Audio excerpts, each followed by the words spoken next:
All right. It's been a spicy few days in Calgary. Actually, in Western Canada in general. I haven't really kept up much with the rest of the world, but I'm assuming that the heat wave is a thing in a few places. I did get a little overzealous with my sun exposure over the weekend, so I'm currently embracing my inner rock lobster. Feeling pretty toasty, and it is stupid hot in here. So I've doubled my legion of tiny fans, my true fans. Yeah.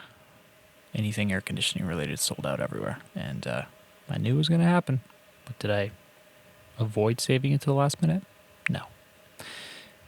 Anyway, so now we're on to day, I guess this is actually going to be a summary of days 2 and 3 of the production. I was doing the mix down for the Catalyst yesterday and mixing the bass and the vocals and everything else, and I didn't actually score any footage thereof. I figured I would just summarize it later. So basically, more or less finished the mix down for the Catalyst. It's like about 90% there. I'll get back to it with a fresh ears later, just revisit it, see if there's any final polishing ideas and whatever. But what I was basically able to do is create a template for it and export said template. And I've now used that as the basis to start on the next track on the album, which is one called Gravity Well, or temporary working title, Gravity Whelp, because I like to butcher my own names for no reason. Anyway, this particular track is one of my favorites. It's also probably the most recently written. It was composed back in 2014, and it's essentially about falling in mad love with somebody at a music festival.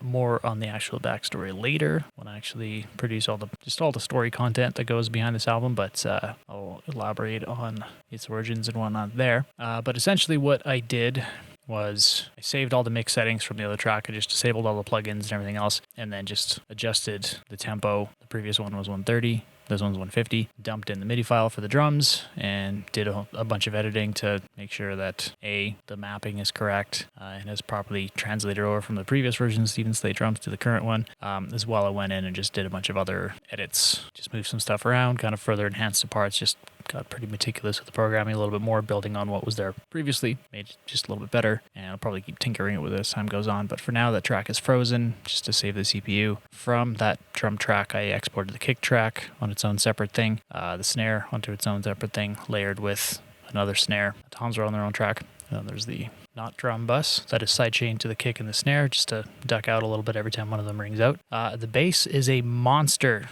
chain, and I'll elaborate on this a little bit later when I get into the behind the scenes kind of stuff or whatever, but it took a few hours to put this thing together, but it sounds awesome. It's actually just to backtrack a little bit. So here we got the drums with the current mix.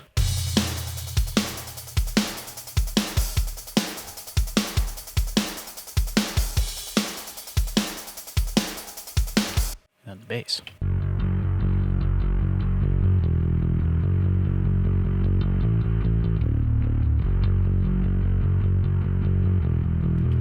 Nice and sludgy. I like it. And then, so I'm not saving any of the original stems from the original track, like as far as the guitars go. And I even tried to save the original bass stem, but then I just realized it's better just to re-record it. So that's what I did. So this recording is actually from today. Then we have the original synth bus. I might keep the original MIDI stems, or I might get rid of them altogether, or maybe do a mix of both. But for the meantime,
Anyway, here we got the guitar tracks that are all ready to receive input, which is what I'm going to do next. As soon as I finish recording this video, I'm going to get cracking on the guitar recording. And there's the original clean track. And then finally here we have the growly vocals, which this is basically just a bus sum from the original session of everything. And I've applied the vocal chain that I created for the vocals for the Catalyst yesterday to it, which in and of itself is pretty involved. Like I did adapt it to work contextually with this track, whereas in the Catalyst there was a lot more stem separation and stuff like that. But again, I'll get into the specifics of all this later, but for now.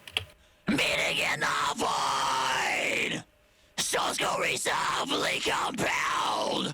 We are binary stars, caught in one another's gravity well. And then there's also these backing tracks, a bunch of clean harmonies that are actually going to be fairly buried in the mix, but they do add to the body of the growlies. What's essentially atonal growly vocals, these give them the sense of subtle harmony and stuff. Lost in the night, dearly clutching these, my slipping synchronicities, when suddenly you came to me, amidst a sweet cacophony, rhythm pounding under starlit skies. Your eyes ablaze with the light of fireflies, our minds entwined in psychotropic lullabies. This is the track so far. So yeah, now on to the guitar recording.